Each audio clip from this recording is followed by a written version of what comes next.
অনন্ত কোটি বৈষ্ণবের চরণে প্রণাম জানিয়ে শুরু করছি আজকের একটি ছোট্ট শর্ট ভিডিও। তো নিয়ে এসেছি আজকে জগন্নাথ আর বলরামকে আপনাদের সাথে পরিচয় করার জন্য। কম বেশি আপনারা সবাই জানেন যে জগন্নাথ বলরাম আমার দাদার দুই ছেলে, ওরা কিন্তু টুইন্স। তো আজকে ওরা এসেছিল মন্দিরে। তো জগন্নাথ আর বলরাম দুজনে কি কি করলো সেই ভিডিও শেয়ার করবো আজকে আপনাদের সাথে। তো চলুন ভিডিওটা শুরু করা যাক। কি দেখছো? তো আমি দুজনকে দাঁড় করিয়ে দিলাম দৌড় প্রতিযোগিতায়। দৌড় প্রতিযোগিতায় প্রথম হওয়ার চেষ্টায় একজন তো ধাক্কা দিয়ে ফার্স্ট হওয়ার জন্য এগিয়ে যাওয়ার যেই না চেষ্টা করলো সেই দুজনেই পড়ে গিয়ে কেউ আর ফার্স্ট হতে পারলো না। অবশেষে তাদের সিদ্ধান্ত হলো যে না, তারা এখন জাম্পিংয়ে যাবে।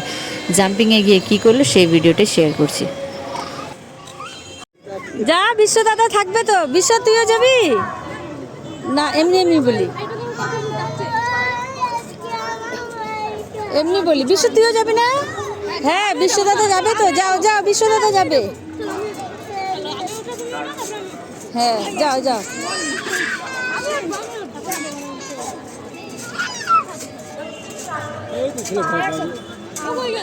ওই যে ওদিকে আছে, হারাবে না। জগন্নাথ, বিশ্ব দাদা ভিতরে যাবে, তুমি যাবে? বিশ্ব দাদা ভিতরে যাবে, তুমি যাবে? হ্যাঁ, তোকে আগে যেতে বলে।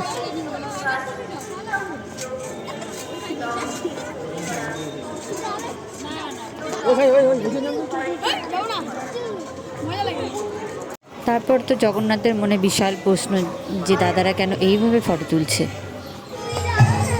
ফটো তোলা দেখা শেষ হতেই তোরা চলে আসলো গোমাতা দেখতে।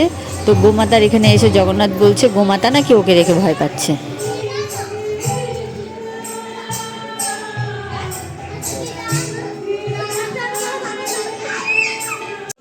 বেচারা রাগ করে চলে যাচ্ছে। এইদিকে তাকাও জগন্নাথ, দাঁড়াও, যায় না।